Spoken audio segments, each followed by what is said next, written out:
Assalamualaikum warahmatullahi wabarakatuh. Balik lagi bareng gue Rashid Bayhaqi. Kali ini gue mau review series terbaru dari Korea, drakor yang berjudul Voice Season 4. Sebelumnya ada Season 1 sampai Season 3 itu tahun 2017, 18, 19, 2020 nggak ada, sekarang baru ada lagi tahun 2021. Bisa kalian tonton Voice Season 4 ini, Judgment Hour subjudulnya, di View. Jujur aja gue udah lama nggak langganan View sih, terakhir mungkin tahun lalu gitu. Nah sekarang langganan lagi untuk nonton si Voice Season 4 ini. Jadi ceritanya sendiri masih sama, berpusat pada tokoh utama kita yaitu Kang Kwon-ju, diperankan oleh Lee Han-na. Dia adalah seorang polisi di departemen emergency call. Dengan kemampuan dia yang luar biasa yaitu dia bisa mendengarkan suara-suara yang nggak bisa didengarkan orang lain. Nah ketika dia bekerja itu dia mendengarkan suara-suara yang bisa jadi petunjuk, lalu bisalah mengungkapkan sebuah kasus yang sulit gitu dan menangkap siapa pelakunya. Yang dari season 1 sampai season 3 itu pembunuh berantai pelakunya. Nah, Kang Kwon-ju ini bersama timnya Golden Time bekerja sama dengan polisi dari Amerika yaitu Derek Cho. Dia adalah seorang polisi yang adiknya terbunuh di episode 1. Nah, dia pengen menangkap siapa pembunuh berantai yang membunuh adiknya ini gitu. Jadi selama season 4 ini ya akan mengungkap kasus itu utamanya, tapi ada kasus-kasus kecil lain untuk perlahan-lahan mendapatkan petunjuk siapa dibalik pembunuhan besarnya nanti. Kalau menariknya buat gue sih sebenarnya premisnya masih sama ya. Jadi ya Kang Kwon-ju gitu punya pendengaran luar biasa yang nggak dimiliki orang lain. Dia bekerja sebagai polisi terus mengungkap kasusnya itu dengan kemampuannya dibantu sama orang-orang yang bekerja sama dengan dia gitu di Golden Time ya sebelumnya itu. Tapi sekarang bekerja sama dengan polisi yang berbeda nih dari Amerika, Derek Cho.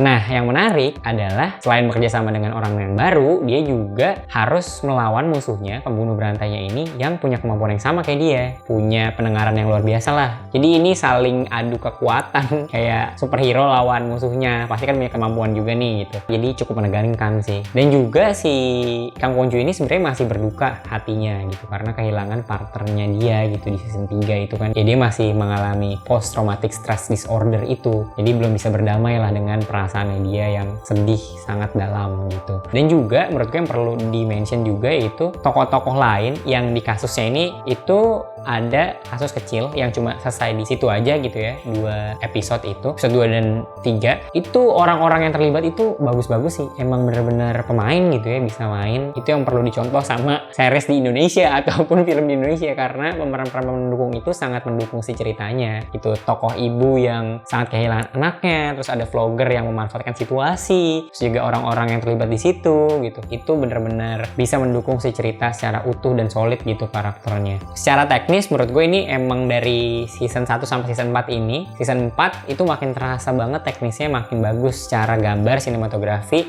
Itu gambarnya tuh apa ya, bener-bener kayak film series yang genrenya tuh ya thriller gitu. Ada warna-warna yang kontras gitu, terang gelapnya kelihatan. Misalnya ada warna merah dan warna hijau gitu. Itu di intronya kelihatan banget untuk menggambarkan si moodnya ini yang mengerikan sih. Dan pastinya menegangkan lah ya, harus thrilling karena kan thriller nih genrenya. Kengeriannya itu makin terasa aja sih karena ini berdasarkan kisah nyata dan juga mungkin ya ada fiktifnya pasti, tapi berdasarkan kisah nyata. Kalau ada tuh kayak wah gila, ada orang yang pura-pura jadi anjing, merasa jadi dirinya tuh anjing, binatang gitu. Itu ngeri banget men, karena didikan orang tuanya yang sangat-sangat kejam membuat dia seperti itu gitu. Itu wow, lebih mengerikan lagi gitu kalau beneran ternyata ada. Kengeriannya itu selain dari kisah nyatanya juga gambar-gambar yang tadi gitu, sinematografinya oke, bikin makin tegang, terus juga nggak ada bercandaan di sini men, nggak ada komedinya, bener-bener serius banget mengerjakan kasusnya itu. Ya gimana ya, kasus pembunuhan gitu nggak mungkin dibercandain kali ya, tapi emang bener-bener mengerikan sih. Jadi kayak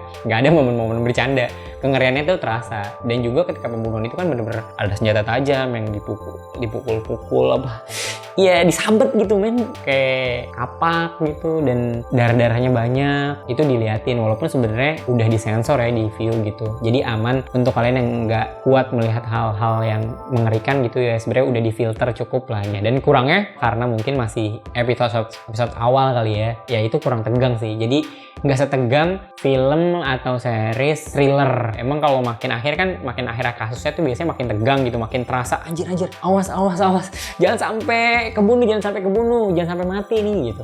Nah itu kan biasanya kita posisinya jadi makin tegang ya, keringetan sendiri gitu. Kalau di sini ya belum terasa itunya sih, jadi masih terlalu kurang dapat tegangnya gitu. Jadi ya mungkin nanti episode berikutnya kita tunggu aja di episode 8 atau sampai nanti episode akhir di 16 akan semakin menegangkan atau tidak nih. Ya semoga makin menegangkan ya, karena kan namanya juga thriller men, harus bener-bener tegang lah, harus dapat gitu momen tegangnya itu dan ngerinya dapat. Oh ya, adegan yang paling gue ingat itu adegan ibu yang sebenarnya dia nggak punya semangat hidup karena anaknya udah meninggal, bunuh diri.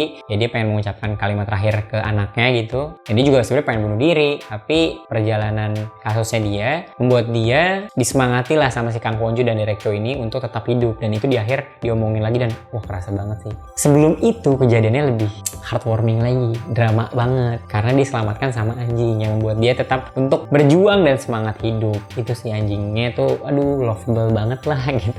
Itu momen-momen itu yang aduh sedih lah, lumayan dapat dramanya karena kan juga ngomongin hubungan ibu dan anak gitu. Siapa sih yang nggak sedih ngomong ibu dan anak? Nggak cuma thrillernya dan ketegangannya aja, tapi dapat sisi humanis dari tokoh-tokohnya di sini. Itu aja paling. Nah skornya, kalau skor menurut gue sih sekarang 7,5. Selain kengerian dan ketegangannya, emang di sini masih ada yang belum terasa banget, yaitu belum maksimal banget sih tegangnya ini. Tapi udah terasa mulai akan mengerikan, cuma ya belum maksimal. Itu sih yang semoga nanti maksimal, harus lah. Jadi sih 7,5, yang nilai ini gue masih bisa berubah. Nanti kita lihat di episode 16, semoga makin menegangkan dan ya bisa meningkat atau mengurang gitu skornya.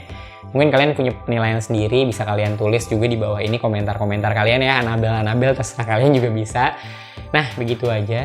Oke, kalau kalian mau nonton Voice Season 4 ini bisa kalian nonton di Viu. Itu aplikasinya ada di Android ataupun iOS, bisa kalian download dan langsung buka di sana. Juga kalau kalian mau dibuka di laptop atau komputer, itu bisa lewat situsnya viu.com. Nah, jangan lupa langganan, karena kalau nggak langganan ada iklan-iklan yang muncul. Kan males ya lagi nonton, tiba-tiba iklan muncul tuh, ya terganggu lah.